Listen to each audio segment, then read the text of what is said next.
Baharın en güzel günlerinden biriydi. Gökyüzü açık, çiçekler neşeyle açmıştı. Rüzgar yeşil sahranın üzerinde dans ediyor, kuşlar sevinçle ötüyordu. Genç bir adam dostuyla birlikte kırların yolunu tuttu. "Haydi," dedi dostu. "Şu güzel çiçekli sahraya gidelim. Bugün burada olağanüstü bir şeyler olacak gibi hissediyorum." Kısa bir yürüyüşten sonra yüksekçe bir tepede durdular. Aşağıdaki düzlüğe insanlar akın akın geliyordu. Gözlerini kıpırdamadan sahneye çevirdiler. İşte o anda olanlar oldu. Birden uzaktaki muazzam binalar yıkılmaya başladı. Sanki görünmez bir el dokunmuştu onlara. Toz bulutları arasında binalar yok oldu ve yerlerinde başka şekiller belirdi. Ama birkaç dakika bile geçmeden yıkılanların yerinde yepyeni yapılar yükselmeye başladı. Hiç kimse çivi çakmamış, tuğla koymamıştı. Yine de her şey yerli yerindeydi. "Bu bir sihir," diye fısıldadı genç adam. "Hayır," dedi dostu. Gözleri ışıl ışıldı. "Bu bir mucize."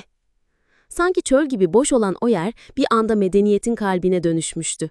Her saat değişen görüntüler sinema perdesi gibi manzaralar sunuyor, fakat hiçbir sahne öncekinin devamı gibi değildi.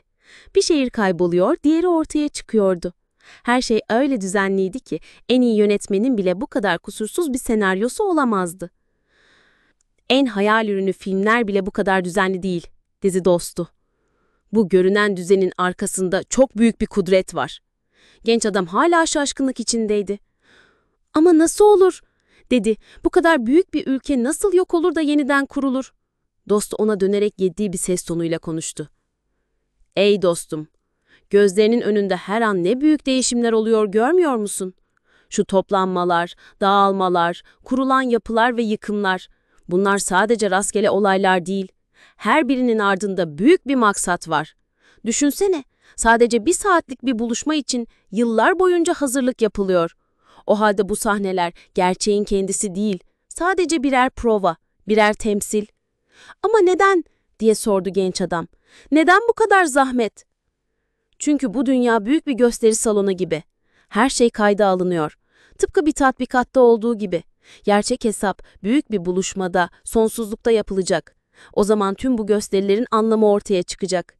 Bu geçici sahneler sonsuz meyveler verecek." Genç adam başını önüne eğdi. Gökyüzüne baktı. Gözlerinde bir parıltı belirdi. "O halde şu gördüklerimiz asıl hayat için bir hazırlık mı?" Dostu tebessüm etti. "Evet," dedi. "Bu ihtişamlı geçit büyük bir saadet için, büyük bir mahkeme için ve bizim henüz kavrayamadığımız yüce gayeler için." Rüzgar bir dua gibi geçti üzerlerinden. Gökyüzü artık başka bir anlam taşıyordu genç adam için. O gün sadece baharın değil, hakikatin de açtığı bir gündü.